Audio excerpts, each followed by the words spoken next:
Assalamualaikum warahmatullahi wabarakatuh. Terima kasih pada semua para subscribers yang sentiasa menunggu video-video terkini saya di YouTube.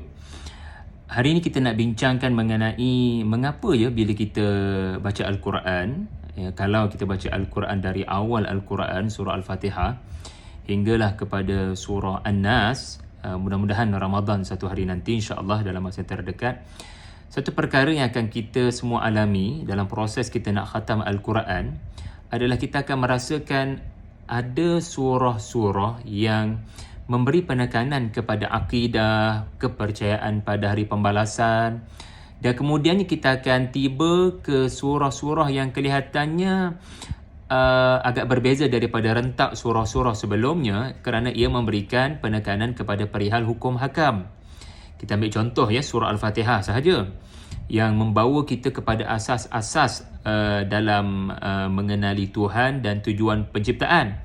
Tetapi selepas itu kita diceritakan tentang rukun Islam di dalam surah Al-Baqarah, Ali Imran dengan cerita-cerita yang membabitkan bagaimana hukum hakam dalam perihal perceraian, perkahwinan, An-Nisa, apatah lagi Al-Ma'idah, hukum hakam tentang makanan dan minuman.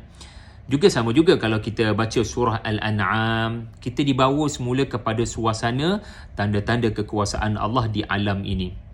Elok-elok cerita pasal hukum hakam, tiba-tiba datang surah Al-A'raf, surah Al-An'am yang membawa cerita tentang akidah dan kepercayaan kepada Allah yang Esa, ancaman Allah kalau tidak percaya pada Allah yang Esa.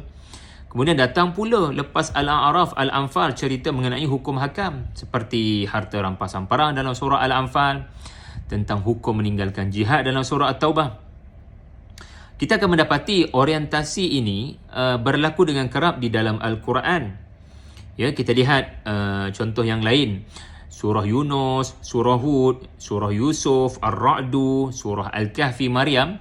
Semua ini membawa kita kepada pelbagai kisah perjuangan para anbiya dan juga isu-isu penentangan kepada para rasul, tetapi kesudahannya adalah surah An-Nur yang penuh dengan cerita hukum menutup aurat, tentang keperluan memberikan salam sebelum masuk ke dalam rumah.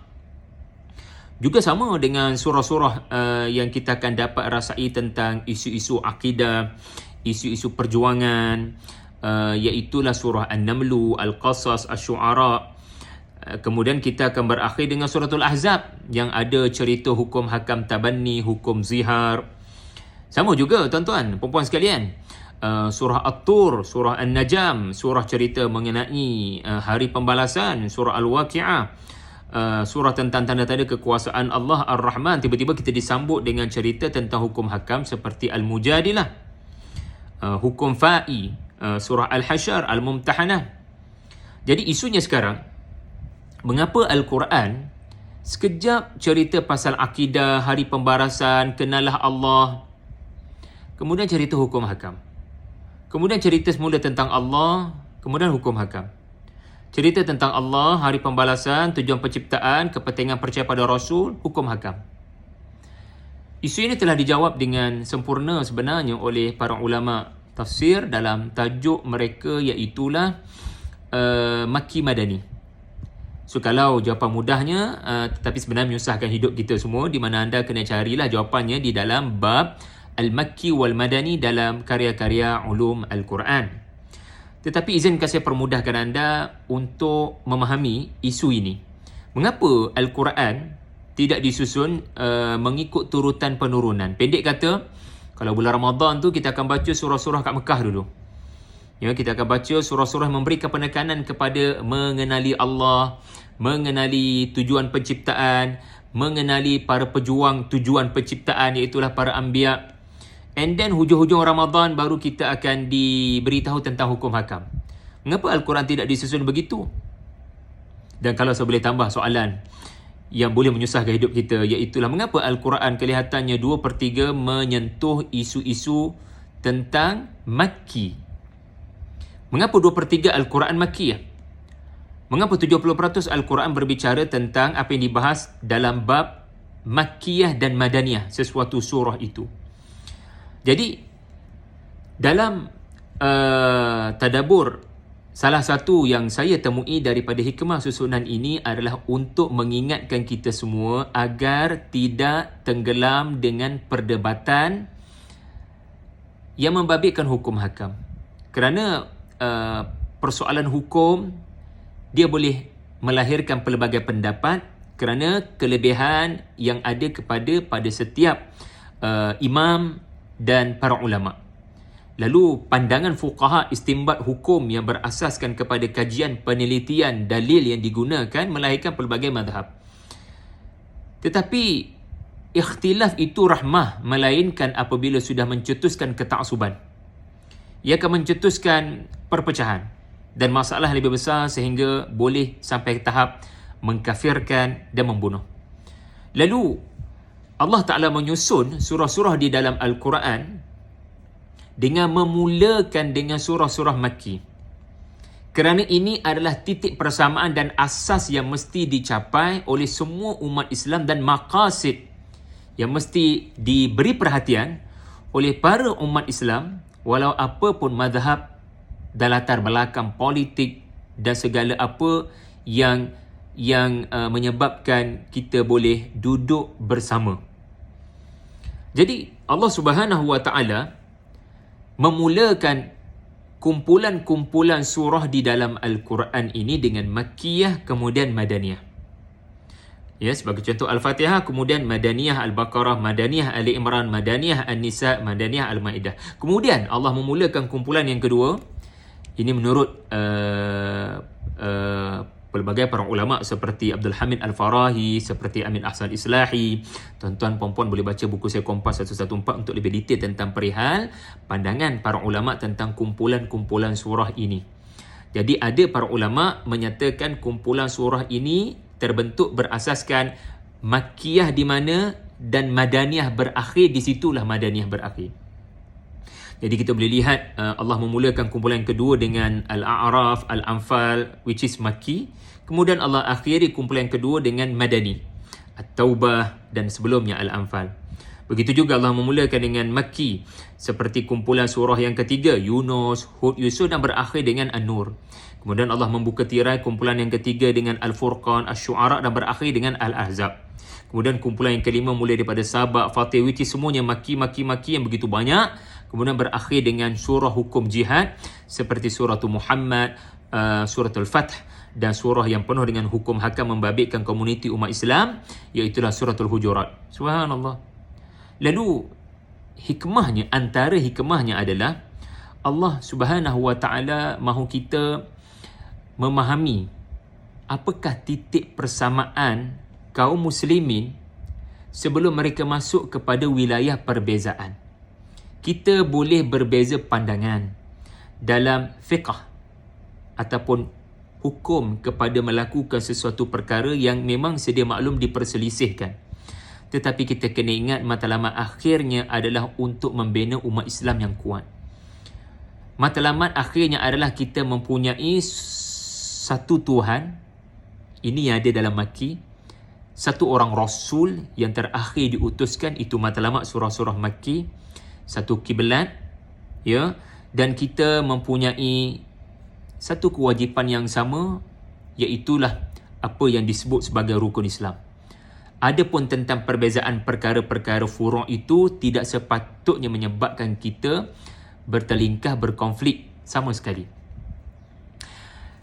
Kalau dalam saya perhatikan, yang boleh memberikan kita kefahaman yang lebih baik adalah bila kita lihat susunan surah An-Nasr dengan Al-Masad dan disudahi dengan Al-Ikhlas. Ini juga menarik untuk diperhatikan dan membantu anda lebih mudah faham.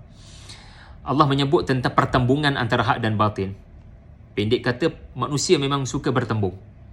Dan sememangnya pertembungan hak dan batil itu sudah pasti akan berlaku. Tetapi sesama kaum muslimin itu juga, kita suka menunjuk yang kita benar dan orang lain salah. Ya, dan memang kita kena tunjukkan apa yang benar dan apa yang salah. Tetapi boleh terbabas, boleh berlaku kemalangan di mana di akhirnya kita lupa yang kita sedang memperjuangkan hujah atau kita sedang memperjuangkan kumpulan. Kita sedang memperjuangkan kebenaran atau batang tubuh orang. Lalu Allah ingatkan kita asas-asas perbezaan. Kalau dalam surah An-Nasr, Allah memberikan cerita kemenangan umat Islam, which is moodnya adalah menggembirakan. Tetapi jangan lupa, Allah ingatkan kita juga, kamu jangan ada penyakit Abu Lahab yang menyebabkan Allah kalahkan beliau. Tabbat yada abi lahabin wa tab.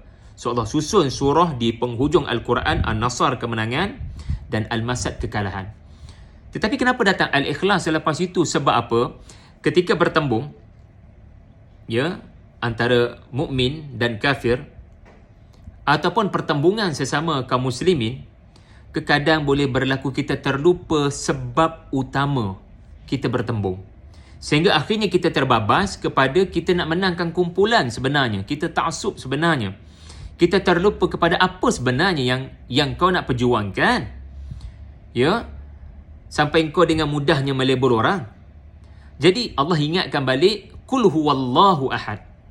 Engkau kena ingat, pertembungan ini berlaku bukan saja-saja, bukan nak tunjuk orang Madinah lebih hebat daripada orang Mekah, tetapi kita nak tunjukkan perjuangan membela risalah tauhid, Qul huwallahu ahad, itulah kebenaran, dan sebarang perjuangan memenangkan selain daripada Allah sebagai Tuhan akan dikalahkan.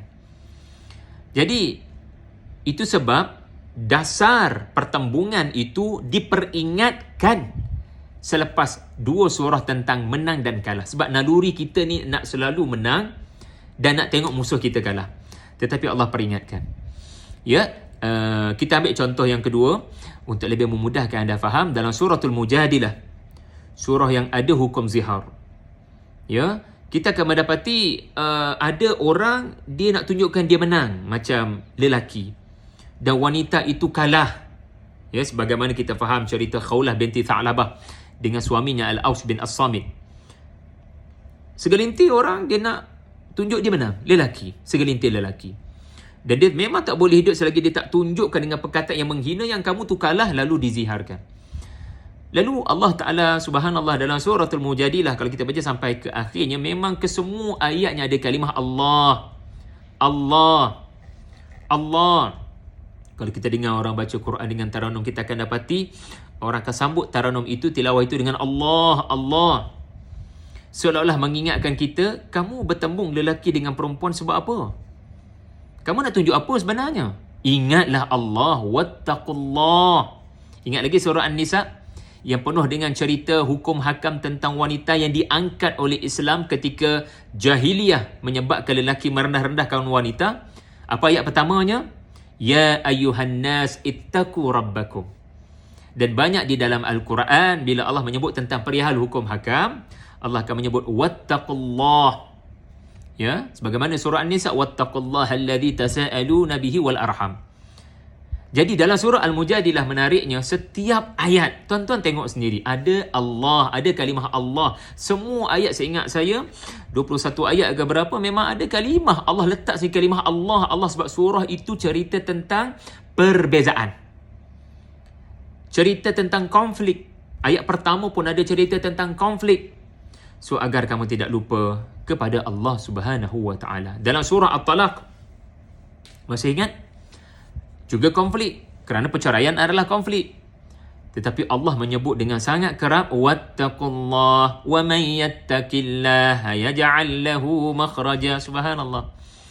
Jadi dalam perkataan lain, Allah menyusun Al-Quran Makki Madani, kemudian Makki Madani, kemudian Makki Madani semula. Bahkan bagi Islahi inilah sab'an minal mathani, 7 yang berulang. Beliau mendapati ada 7 kumpulan. Wallahualam.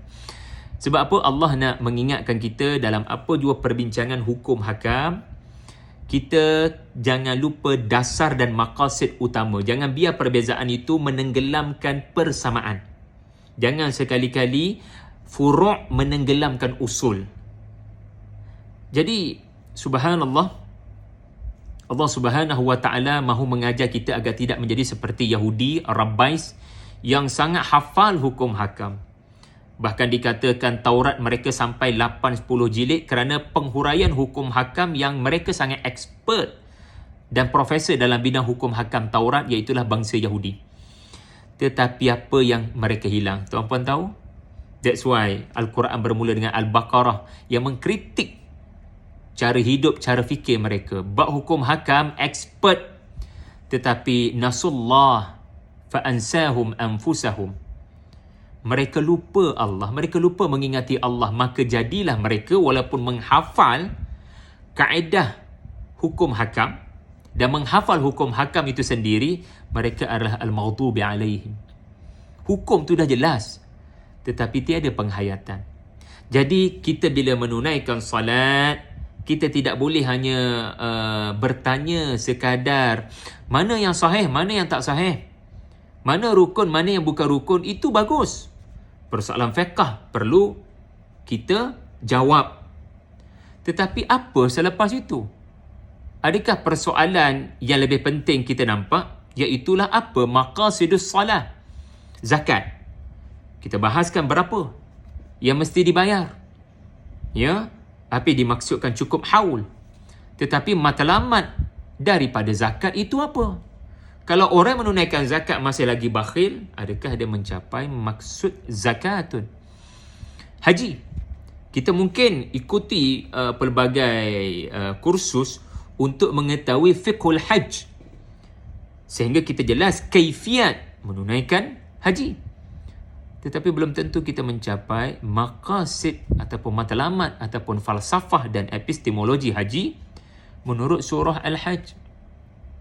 Jadi subhanallah, Al-Quran sentiasa mengingatkan kita untuk ingat Allah. Ini hikmah susunan Makki Madani. Hukum hakam balik semula pada Allah. Ingat Allah, ingat hari pembalasan, ingat tujuan hidup. And then hukum hakam. And then ingat Allah balik. Ingat tujuan penciptaan. Ingat para pejuang tujuan penciptaan. Ikuti cara hidup mereka. And then hukum hakam. And then balik pada Makki. And then Madani. Makki Madani. Agar kamu sentiasa ingat Allah. Laqad kana lakum fi rasulillahi uswatun hasanah liman kana yarjullaha wal yawmal akhir wa dzakarallaha katsira. Allah nak kita tidak jadi seperti Yahudi, di mana setiap kehidupan kita mengingati Allah di dalam salat, iaitulah persoalan fiqh banyak mesti kita ketahui, dan di luar salat yang kita tidak salat pun tetapi kena kekal mengingati Allah. Kita tidak mahu keberagamaan kita hanya pada kulit, tidak pada isi. Allah Ta'ala jadikan keindahan alam ini seperti buah-buahan, cantiknya pada warna kulit merah rambutan, cantiknya pada bunga-bungaan, tetapi juga cantik pada buahan yang penuh dengan khasiat di dalamnya. Cantiknya pada zahir, cantiknya pada batin. Indahnya apa di atas kepala kita, ya, begitu cantiknya langit di malam hari, tapi kalau kita zoom in, ia bukan hanya zahir yang cantik, batin yang penuh dengan potensi dan khasiat. Macam tu juga tubuh kita. Banyak benda kita tak nampak, tetapi ia adalah hebat daripada Allah Subhanahu wa taala. Maka subhanallah, Allah mahu kita hidup bukan hanya dengan keberagamaan yang superficial, yang agak bersifat kulit, yang hanya berlega sekitar kaifiat sah tak sah, tetapi juga mesti mencapai maqasid seperti penyucian hati, seperti kerendahan diri, seperti menghilangkan penyakit-penyakit hati. Wa barakallahu fikum. Wassalamualaikum warahmatullahi wabarakatuh.